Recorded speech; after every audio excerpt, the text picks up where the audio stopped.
오늘은 에스겔 47장 1절부터 12절까지 있는 말씀을 가지고요, 세상을 살리고 희망을 주는 교회, 세상을 살리고 희망을 주는 교회라는 제목을 가지고 하나님 말씀 함께 이 시간 나누도록 하겠습니다. 오늘 우리가 읽었던 이 성경은 에스겔서입니다. 이 에스겔서는 크게 우리가 알고 있는 것처럼 두 가지 큰 환상이 있습니다. 하나는 무엇이냐면 에스겔서 37장에 나와 있는 마름뼈 환상입니다. 또 하나의 큰 환상이 오늘 우리가 읽었던 이 본문에 있는 말씀 에스겔 47장에 나와 있는 성전 문지방에 흐르는 물의 환상, 이 두 가지 환상이 에스겔서에서는 대표적인 두 가지 환상이라 할 수 있게 됩니다. 내용은 이렇습니다. 에스겔은요, 지금으로부터 2600년 전에 살았던 사람입니다. 2600년 전에 어떤 일이 있었느냐? 2600년 전에는 이 중동의 패권을요, 바벨론이라는 나라가 쥐고 있었습니다. 바벨론 왕 느부갓네살 왕이 예루살렘을 침공해 오게 됩니다. 그리고 침공해 오면서 어떤 일이 생기느냐? 그 나라에 있는 우수한 인재들을 그 나라로 데려가게 됩니다. 약 한 1만 명가량 되는 이스라엘에 있어서 우수한 인재들이 그때 바벨론으로 끌려가게 됩니다. 여러분, 바벨론이라는 나라는요, 나라를 정복하면 어떤 정책을 썼냐면요, 그 나라에 정복한 나라의 우수한 인재들을 어떻게 하느냐? 자국으로 데려가가지고 자국에 들어가서 그 나라의 모든 과학과 수학과 천문학과 인문학과 이런 것들을 연구하게 했습니다. 그러다 보니까 바벨론 나라는요, 그렇게 많은 우수한 인재를 데려다 보니까 그 나라가 강대국이 됐습니다. 여러분, 혹시 그거 아십니까? 그때 바벨론에서 만들었던 모든 수학과 천문학과 지리학과 수사학들이 지금도 통용되고 있다는 겁니다. 어쨌거나 1만 명 되는 이스라엘 젊은이들이, 우수한 이들이 끌려갈 때 그때 25살 난 에스겔도 함께 끌려가게 됩니다. 그러나 그것이 끝이 아니었습니다. 이 바벨론 왕 느부갓네살 왕은 더 큰 정복의 야망을 가지고 다시 이스라엘을 재침공하게 됩니다. 이제 이스라엘에 남은 것은 아무도 없습니다. 느부갓네살 왕이 들어와서 예루살렘 성벽을 무너뜨리고 성전을 회파시키고 그리고 모든 것들을 다 앗아갔습니다. 그때 이스라엘에 남아있는 마지막 왕 시드기야 왕은 왕이지만 비참하게 끌려가게 됩니다. 느부갓네살 왕은 그 유다의 남은 왕인 시드기야 왕을 앞에 무릎 꿇게 하고 그 두 아들을 그 왕이 보는 앞에서 참수해버립니다. 그리고 그에 따랐던 모든 신하들을 그의 보는 앞에서 다 참수해버립니다. 그리고 그의 두 눈을 뽑아버립니다. 그리고 새 사슬에 묶여가지고요, 그를 어떻게 끌고 가느냐? 말에 질질 끌려갑니다. 바벨론까지 그렇게 땅에 질질 끌려가서 바벨론에 있는 감옥에다가 그를 가둬두고 평생 죽을 때까지 그를 그곳에 잡아두게 되는 그런 일을 하게 된 것이 바로 이 사건의 이야기인 것이죠. 포로기 왔던 사람들은 얼마나 절망했을까요? 왕이 그렇게 됐다는 걸 듣고 이제 포로기로 왔던 이스라엘 백성들은 더 이상 돌아갈 나라가 없습니다.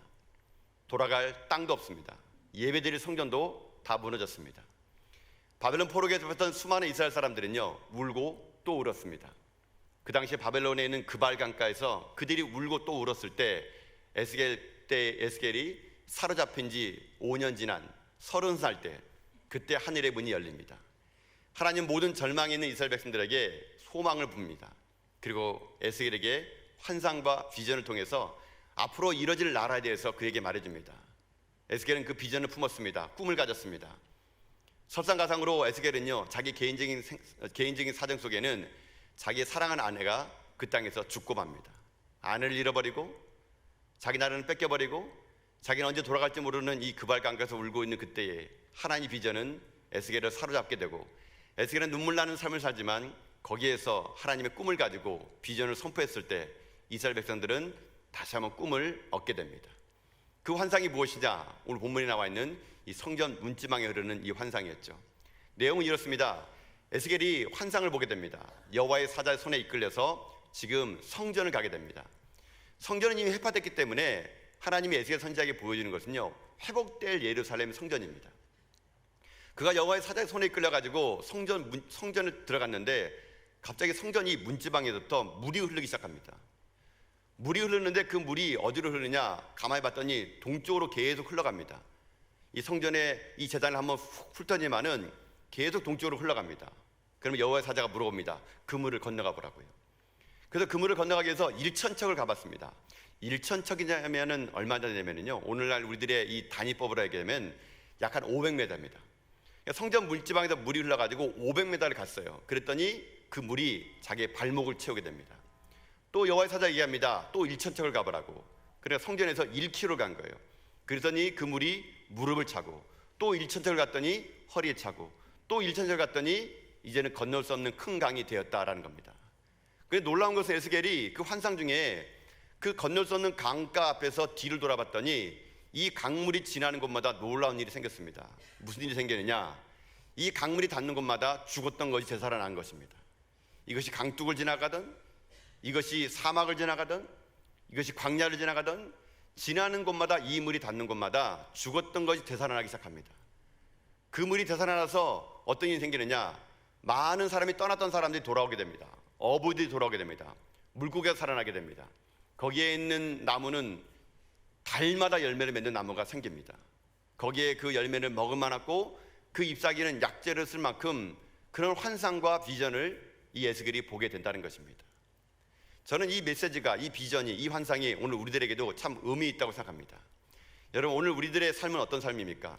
비록 에스겔이 처했던 환경처럼 어떤 나라에 짓밟혀가지고 포로의 삶을 사는 건 아니지만 2020년 대한민국을 살아가는 우리들의 현실 속에는요, 어찌 보면 눈에 보이지 않는 여러 가지 제약들과 아픔들과 눈물들이 우리 삶 가운데 지금 펼쳐져 있다고 생각합니다.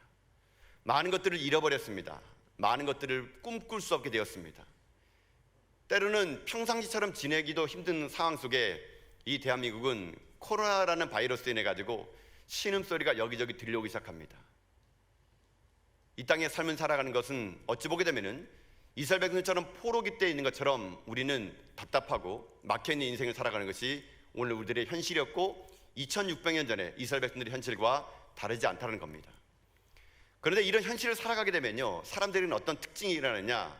사람들에게는요, 이런 환경 속에서, 이런 여건 속에서 시대가 주는 영향을 받고 그냥 영향을 받으며 살아가는 사람이 있게 됩니다. 그러니까 시대가 절망스러우니까 나도 절망스러운 것이고, 시대가 악하니까 나도 악해지는 겁니다.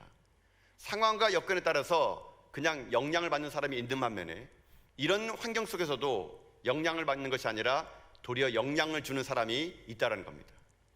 그러면 하나님은 여러분을 향해서 어떤 계획을 갖고 계실까요? 하나님이 여러분들이 이 땅에 삶을 살아갈 때 시대가 어렵고 환경이 힘들다 그래가지고 그 시대에 영향을 받는 사람이 아니라 시대가 이럴지라도 영향력을 주는 믿음의 사람이 되기를 하나님은 원하신다는 것입니다.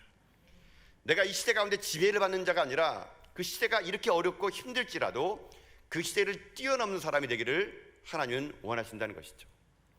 마치 이 이야기는 이렇게 비유를 해볼 수 있습니다. 여러분, 바닷물이 짭니까 답니까? 드셔보지 않은군요. 예. 제가 말씀드릴게요. 드셔보기 전에 바닷물은 짭니다. 여러분, 그럼 바닷물은 짠데 바닷물 속에 사는 물고기는 짤까요? 안 짤까요? 예, 드셔보셨군요. 안 짜는 거. 예. 여러분, 이와 똑같은 원리라는 거예요. 바닷물은 짜지만 바닷물 속에 사는 물고기는 짜지 않습니다. 이 세상은 바닷물처럼 짠맛을 내는 세상입니다. 그러나 생명력 있는 물고기는 결코 짜지 않습니다. 하나님, 우리가요 그렇게 살기를 원하는 겁니다. 이 땅이 짠 세상으로 가득하지만 그 짠물이 나를 영향력을 주는 것이 아니라 내 안에 있는 생명력을 가지고 그 짠 바다 속에서 살아남는 그런 인생, 하나님은요 우리가 그런 삶을 살기를 하나님은 원하신다는 겁니다. 결국 이 세상은 우리가요 알게 모르게 우리가 누군가에 영향을 주느냐 영향을 받느냐, 힘 대 힘의 대결이고 파워 대 파워의 게임이라고 할 수 있는 것입니다. 하나님은 그러나 우리들이 이 땅의 삶을 살아갈 때 이 시대가 우리를 엄습하지 못하고 우리를 지배하지 못하고 우리를 영향력을 주지 못하도록 하기 위해서 하나님 우리 가운데요 한 가지 팁을 주셨습니다. 이 땅을 삶을 살아갈 때 우리가 이 세상에 영향을 주는 존재가 되려면 한 가지 방법이 있다는 겁니다. 그게 뭔지 아십니까? 내 속에 하나님으로 충만하게 채우면 이길 수 있다는 것입니다.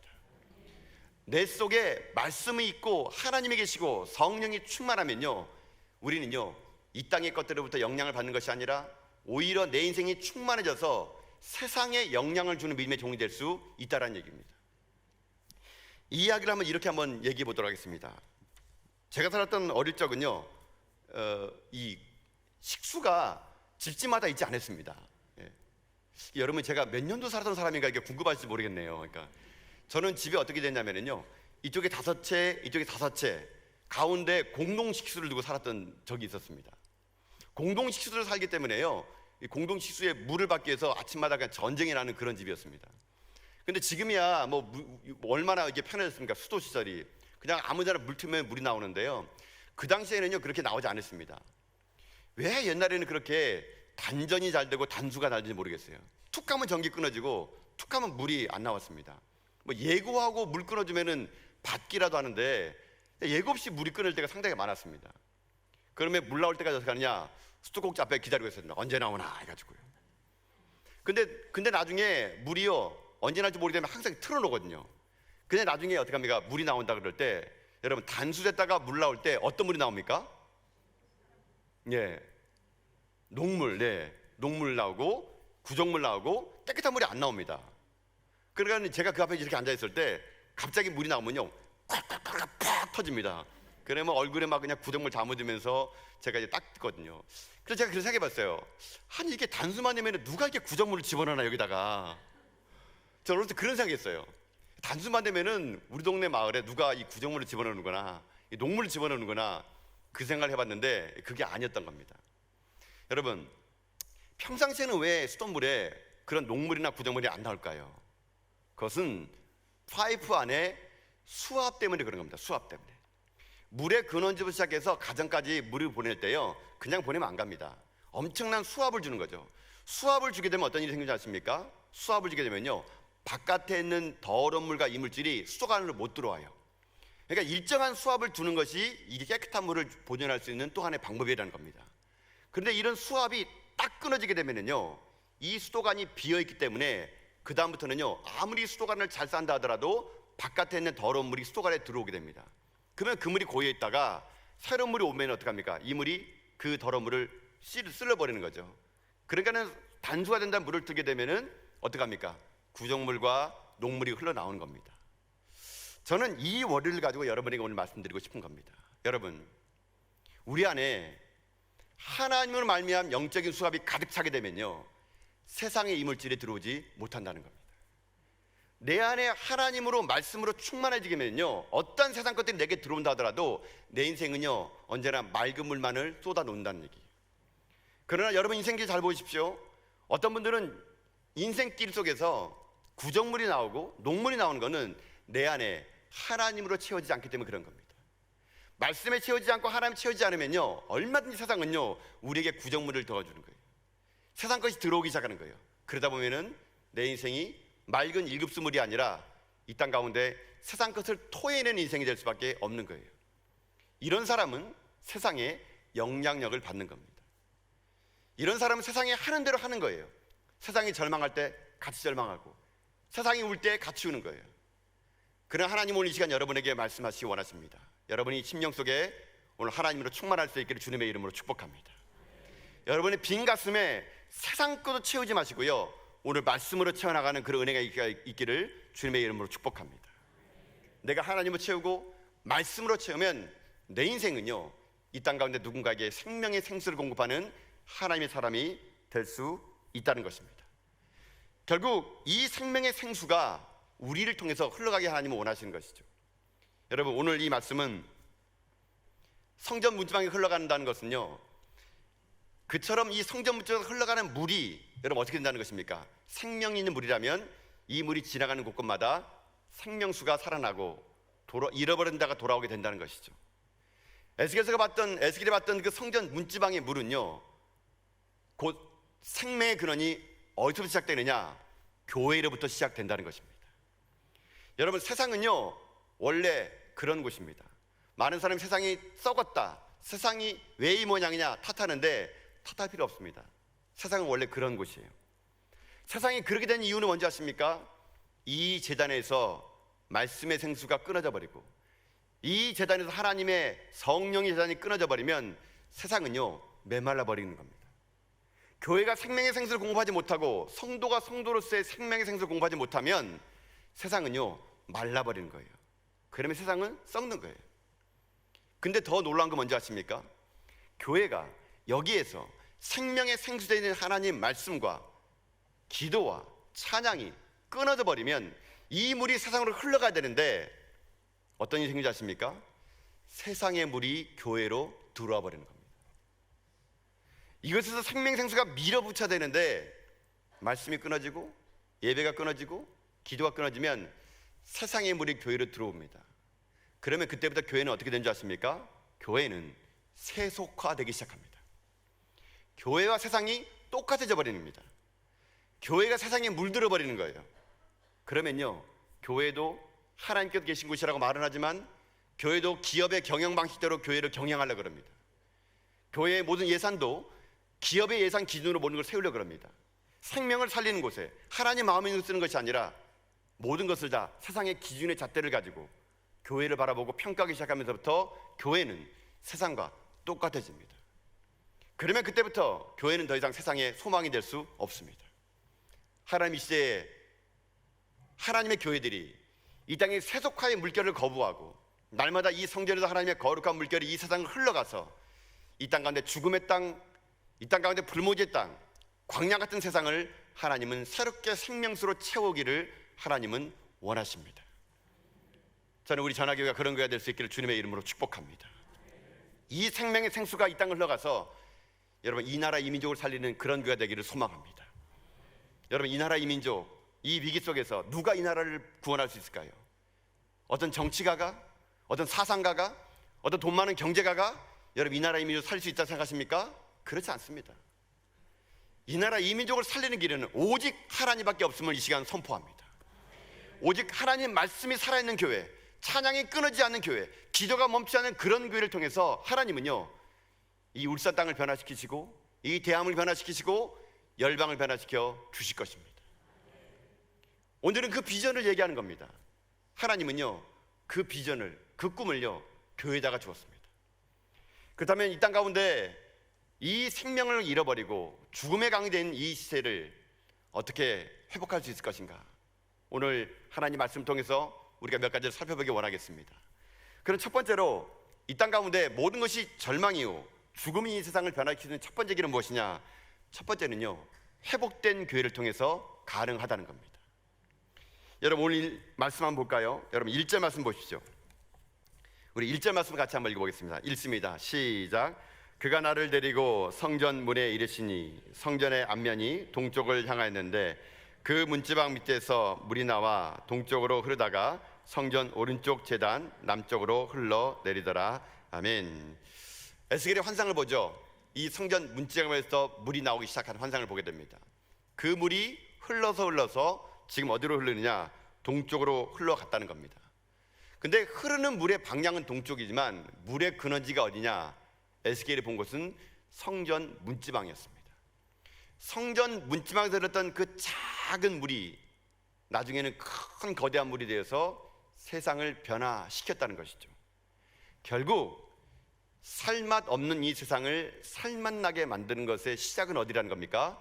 교회입니다. 교회. 그래서 세상을 다시 한번 살리고 세상을 다시 한번 이롭게 하는 데 있어서 하나님은요 무엇을 사용하느냐? 회복된 교회를 통해서 그 일을 이루어 주신다는 겁니다. 저는 그래서 이 땅의 삶을 살면서 저는 이 말씀 붙잡으면서 그런 생각해 봤습니다.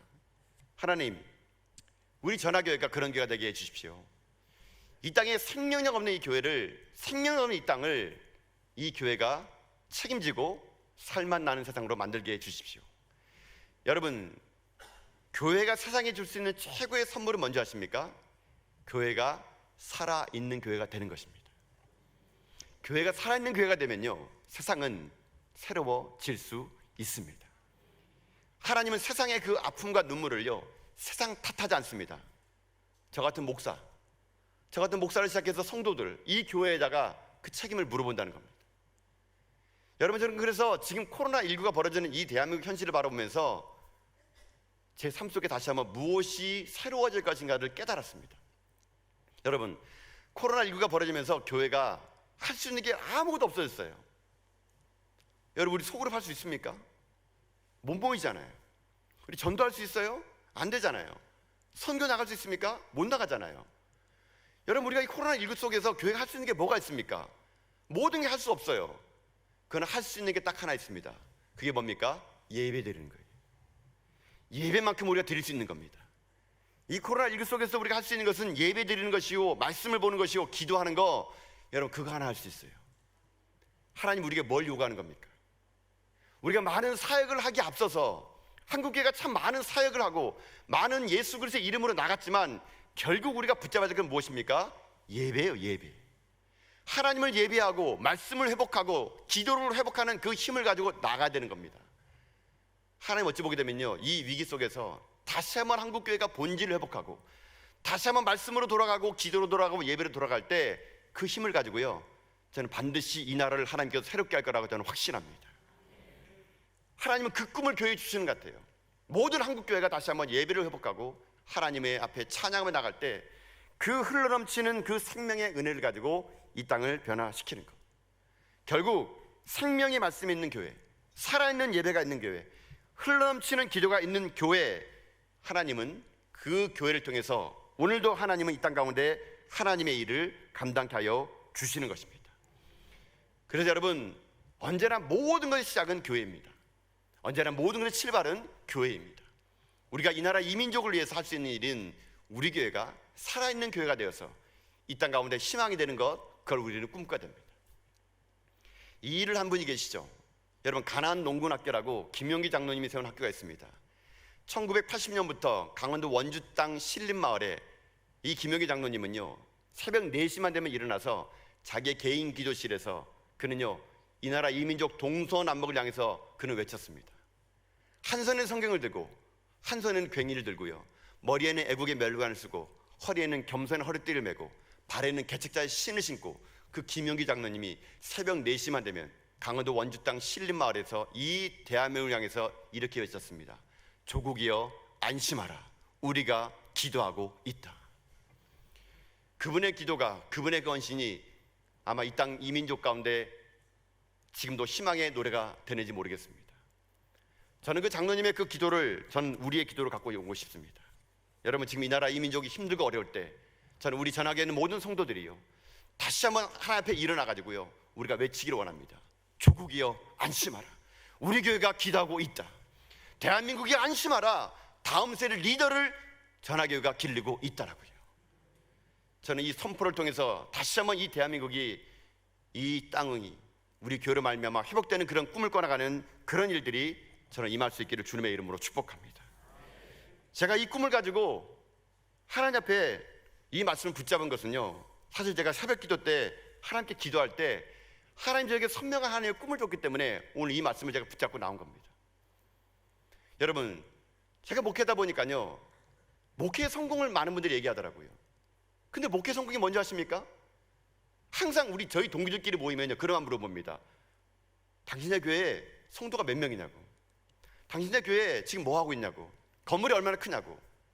여러분, 목회 성공이요, 사람 몇 명 모이느냐, 예산이 얼마나 있느냐, 얼마나 교회가 크냐, 이걸 가지고 목회의 성공을 판단을 내리는, 여러분, 이런 것들을 말하는 이 시대 속에서 저는 진짜 가슴 아팠습니다. 그럼 작은 교회 한 사람, 작은 교회 목회한 사람은 다 실패한 목사고, 큰 교회 대형 교회 하는 목사는 다 성공한 목사. 여러분, 어떻게 그런 세상적인 방법으로 이걸 나눌 수가 있겠습니까? 여러분, 세상의 성공은요, 1000명이 먹을 것을 혼자 먹는 게 세상의 성공입니다. 그러겠죠? 1000사람이 먹을 걸 혼자 먹어보시죠. 그러면 얼마나 많이 먹고 얼마나 큰 집에 살고 얼마나 큰 자동차를 사겠습니까? 1000명이 먹을 것을 혼자 먹었으니. 이게 세상의 성공이에요. 그러나 하나님의 성공은 그게 아닙니다. 한 사람이 1000명을 먹여 살리는 거, 이게 하나님의 성공이라는 것입니다. 한 사람을 말미암아 1000명을 먹여 살릴 수 있는 사람, 한 사람 말미암아 1000명을 살리는 사람, 이게 하나님의 성공이거든요. 주님은 그렇게 한 사람으로 말미암아 5000명을 먹였습니다. 제가 새벽에 기도하는데, 말씀을 선포해놓고 무릎 꿇고 기도하는데 하나님이 제 마음속에요, 그 1000명의 마음을 주시는 겁니다. 내가 너 한 사람을 통해서 1000명을 먹여 살리겠다고. 내가 네 한 교회를 통해서 1000교회 교회를 살리겠다고. 제가 새벽에 기도하는데 너무 하나님께서 그렇게 말씀하셔가지고요, 제가 나중에 하나님 말씀을 받았습니다. 여러분, 그 말씀이요, 이사야 60장 22절의 말씀입니다. 여러분, 한번 같이 한번 읽어볼까요? 말씀을요, 같이 읽습니다. 시작. 그 작은 자가 1000명을 이루겠고 그 약한 자가 강국을 이룰 것이라. 때가 되면 나 여호와가 속히 이르리라. 아멘. 여러분, 그 작은 자가요, 천명을 이루겠대요. 그 약한 자가요 강국을 이루겠대요. 때가 되면 하나님이 어떻게 하느냐, 이제 내가 행하겠다는 겁니다. 저는 그래서 이 말씀을요 내년도 우리 교회의 말씀으로 선포합니다. 우리 교회는 이제는 하나님 앞에서 이런 비전을 가질 겁니다. 그래서 제가 새벽에 기도하는 가운데 내년도 교회표를 지어버렸습니다. 내년도 교회표는 뭔지 아십니까? 세상을 가슴 뛰게 할 교회입니다. 세상이 우리 교회 때문에 가슴 뛸 겁니다. 세상이 우리 교회 때문에요 저 교회를 볼 때마다 어떤 하나님의 일이 이루어진 걸 궁금해가지고요 세상이 우리 교회를 향해서 가슴 뛰게 만드는 그런 교회, 저는 그런 비전을 가지고 이 교회를 섬기려고 합니다. 제가 지금까지 이 교회에 와가지고 많은 분들이 목사님 어떻게 할 겁니까? 물어보더라고요. 몰라요 저도요. 하나님 목사님 어떻게 할까 자꾸 물어보는데 제가 어떻게 할지 모르겠습니다. 물론 저도 계획이 있겠죠. 그러나 그 계획을 제가 말하는 그 순간 그건 저의 계획이에요. 저의 계획, 제 생각이에요. 저는 우리 전화교회가 제 생각대로 되고 싶지 않습니다. 여러분, 제 꿈을 이루기 위해서 교회가 필요합니까? 제 야망을 위해서 이 교회가 필요해요? 아니에요 여러분. 하나님의 야망, 하나님의 꿈을 위해서 제가 그냥 쓰임받을 뿐이에요 여러분. 근데 어떻게 제 계획이 있을 수 있겠습니까? 제가 여러분 모르지만 사실은 제가요 매일마다 기도했습니다. 하나님 물어보는데 대답할 수가 없네요. 자꾸만 물어보는데 목사님 꿈이 뭡니까? 비전이 뭡니까? 하나님 어떻게 하면 좋겠습니까? 근데 제가요 이 말씀 받은 지가 이 교회 부임해서 딱 40일 만에 받았어요. 40일 만에. 40이라는 숫자가 되게 좀 큰 의미로 다가오더라고요. 여러분, 성경의 4는요 땅의 숫자입니다. 10은요 하늘의 숫자예요. 이 땅이 하늘과 만나면 그때부터 40은요 비전의 숫자가 되는 겁니다. 모세가 하나님의 말씀 받을 때도 40일 40자를 기다렸습니다. 예수님께서 공생을 시작하면서 사단에게 시험 들 때도 40일간 시험 들었습니다. 모세가 그가 미디안 광야에서 40년을 방황하더니 하나님 그를 사용했습니다. 이스라엘 백성들이 가나안 땅에 들어가기 위해서는 40년간의 훈련을 통해서 그들은 하나님 땅에 들어갔습니다. 저는 하나님이 저에게 꿈을 줘도 생각합니다. 저는 우리 교회가 앞으로 우리 교회 한 사람을 위해서 한 교회가 저는 1000명을 살릴 교회가 되리라 확신합니다. 우리 한 교회가 이 땅 가운데 1000명의 선교사를 파송하고 우리 교회가 1000명의 사람들을 길러내고 우리 교회를 통해서 1000명의 교회가 살아나고 우리 교회가요 이 땅 가운데 민족의 리더가 1000명이 살아나는 그런 교회, 저는 그런 꿈을 이 시간 선포합니다. 하나님이 이루실 이 꿈을 향해서 하나님이 회복된 한 사람을 통해서 회복된 교회를 통해서 이 나라 이 민족의 소망이 없고 꿈이 없는 이 시대 속에서 한 사람을 통해서 1000명의 역사를 일어나는 일에 저는 저에게와 여러분이 쓰임받을 수 있기를 주님의 이름으로 축복합니다.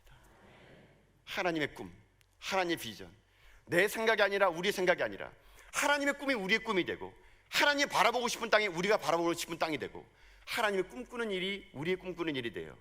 마침내 이 땅 가운데 포르기스처럼 살아가는 이 백성에게 우리가 하나님 비전을 선포하고 이 재단에서 하나님 말씀이 메마르지 않고 세상 가운데 흘러들어갔을 때 우린 다시 한번 이 땅 가운데 소망의 교회가 될 거라고 저는 확신합니다. 사랑하는 성도 여러분, 함께 이 꿈을 꺼나가지 않겠습니까? 함께 이 일에 함께 여러분 해나가지 않겠습니까? 나 한 사람을 통해서 1000명을 먹여 살 수 있는 그런 교회, 나 한 사람을 통해서 1000개의 교회가 살아나는 그런 교회, 나 한 사람을 통해서 1000명의 선교사가 파송되는 그런 교회, 나 한 사람 때문에 1000명의 인재를 재려내는 민족의 요람의 리더가 나오는 그런 교회, 여러분 이런 교회가 되기를 소망합니다. 이 꿈이요 우리가 죽는 그날까지 안 이루어질 수 있어요. 그러나 하나님은 내 생명 끊어지더라도 하나님의 비전은 결코 끊어지지 않을 것입니다. 우리가 이 땅에서 다 없어지더라도 하나님의 꿈은 살아나 반드시 하나님은 이 교회를 통해서 그 일을 이루어 주실 것입니다. 이제 우리가 모두 다가 함께 손을 잡고 이 일을 해나가기를 소망합니다. 그래서 저는 앞으로요 오늘 이 말씀을 통해서 앞으로 제가 여러분에게 비전을 선포할 것입니다.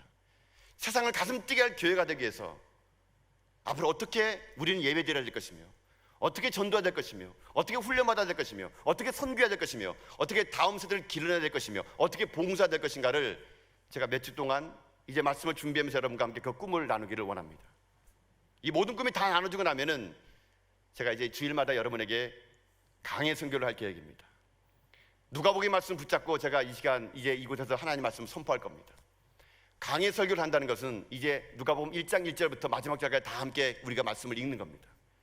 한 3년 걸릴 것 같아요. 3년. 여러분, 강해 설교하는 것은 목회자에게도 위험 부담이 있습니다. 왜냐하면 말씀을 읽다 보게 되면요, 해석이 안 되거나 설교하기 어려운 부분이 분명히 와요. 그러나 저는 하나님에게 이렇게 약속했습니다. 하나님, 이 강대상에서 내가 하고 싶은 말 하지 않고 하나님이 하고 싶은 말 할 수 있도록 도와주십시오. 그러려면요, 강해 설교를 해야 돼요. 말씀을 처음부터 끝까지 읽어나가야 돼요. 같이요. 그러면요, 제 말이 아니라 하나님의 말이 선포되는 것입니다. 저는 날마다 이곳에 있을 때마다 두렵고 떨린 마음 씁니다. 하나님, 내 생각이 아니라 하나님의 생각, 하나님의 말씀이 선포될 수 있도록 나를 그렇게 도구로 사용하여 주시라고요. 여러분, 우리는 이제 하나님 말씀에 다시 한번 무장되어서 이 교회를 통해서 이루실 꿈들을 함께 나누는 가운데 이제 앞으로 이뤄질 일들을 함께 나눠가는 저는 여러분과 제가 될 수 있기를 주님의 이름으로 축복합니다. 사랑하는 성도 여러분, 이 세상은 지금 현재 포로기처럼 갇혀 있습니다. 다시 한번 이 교회와 믿음의 성도들이 일어나 이 재단의 생명력 있는, 영향력 있는 이 물결을 통해서 이 땅의 모든 죽은 자를 살려내는 그런 교회, 그런 성도들 다 될 수 있기를 주님의 이름으로 축복합니다.